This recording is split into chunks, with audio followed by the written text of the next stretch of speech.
discours interne, qui sont des techniques qui fonctionnent bien, qu'on enseigne aux athlètes pour les aider à développer des habiletés psychologiques optimales. J'en suis venue à un certain constat que ça avait une certaine limite, l'efficacité de ces techniques traditionnelles-là.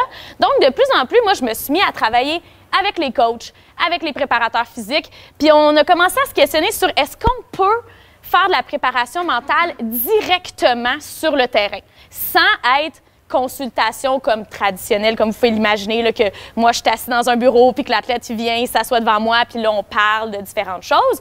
Donc, une approche qui est un petit peu moins éducationnelle, genre je t'apprends des techniques, mais plus directement sur le terrain. J'ai lu beaucoup là-dessus, puis c'est ce que je vais vous partager aujourd'hui. Est-ce qu'on peut directement, sur le terrain, développer des habiletés psychologiques? Et j'en ai choisi deux, parce que, je trouve que c'est deux qui sont très importantes. Puis c'est deux habiletés qui sont vraiment faciles à développer sur le terrain, et c'est l'automaticité et l'adaptation. Et là, ça se peut que je sois vraiment poche puis que je dise adaptabilité des fois, parce qu'en anglais, c'est de même. Puis vu que je lis tout le temps en anglais, il y a des mots, là. Mes étudiants, quand j'enseigne à l'université, sont bien crampés parce que, vous allez voir, j'ai plein d'anglicismes. Puis c'est à cause de trop de lecture en anglais, là, ça me rentre dans la tête. Donc, je m'en excuse d'avance. Déjà, j'ai failli vous le dire, fait que je sais que ça va sortir de même à m'amener. Your turn. Donc, oh boy, c'est pas la plus grande clarté. Il y a une étude assez récente qui est sortie, puis ce qu'ils ont observé, en fait, ce qu'ils ont examiné, ils se sont dit, bon, qu'est-ce qui définit vraiment, du point de vue psychologique, la performance optimale chez les athlètes? Ils ont divisé ça en 3 catégories. Bon, c'est quoi que l'athlète expérimente vraiment au point de vue psychologique? Bon, il expérimente du stress, le focus, la confiance. Bon, ils ont détaillé ça. C'est pas vraiment la colonne qui m'intéresse le plus. Puis, ils se sont intéressés à c'est quoi les processus psychologiques les plus importants lorsque l'athlète performe. Et un de ceux-là, tu peux repaiser sur le petit bouton, un de ceux-là, c'est ce qu'on appelle l'autorégulation ou, plus général, l'adaptation. Donc, un athlète se doit d'être en mesure de s'adapter à la situation pour être en mesure de bien performer. Je pense que je n'ai pas besoin de vous donner beaucoup d'exemples. Quand l'athlète arrive dans une situation qui est sous-optimale, donc ça peut être à cause de la météo, ça peut être à cause d'un adversaire, ça peut être à cause d'un changement d'horaire ou de peu importe quelque chose dans la compétition qui ne se passe pas bien. S'il ne veut pas que sa performance en soit affectée négativement, bien définitivement, ses capacités d'adaptation vont l'aider.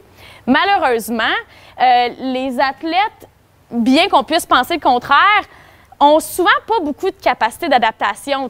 Ils sont tellement dans un environnement structuré lors de l'entraînement que lorsqu'ils arrivent en compétition, ils pensent que le même cadre va être présent, alors que vous le savez tous, le cadre est vraiment pas le même.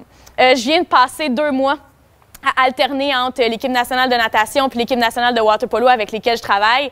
Puis s'il y a une chose que je peux vous confirmer, c'est que l'environnement est tout sauf stable. L'environnement, il y a toujours quelque chose qui va se passer pas comme tu avais prévu. Donc, si tu es capable de t'adapter, tu as un petit plus sur ton adversaire. Tu peux repaiser. Et le but de tout ça, en fait, c'est quoi psychologiquement une performance optimale?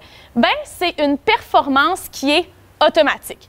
Là, on a entendu plein de mots. Là. Il y a plein de mots fancy. Être dans la zone, là, ça, on entend ça bien souvent quand vous écoutez genre les trucs sportifs un peu plus genre à la Ron Fournier. Là. Je ne sais pas si vous écoutez ça. C'est un peu plus montréalais, mais bon.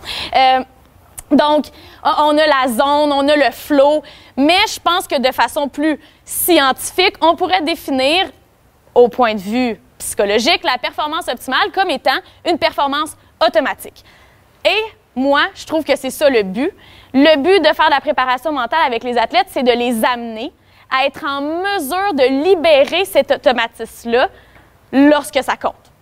Puis, c'est pas si facile à ce que ça arrive de même. Ouais? Est-ce que ça fait du sens pour vous? Ouais? Ouais? Automatique, là, c'est au sens figuré. Ça pourrait être un automatisme. Qu'est-ce que tu veux dire? Ça s'adapte beaucoup plus facilement, puis une prise de décision.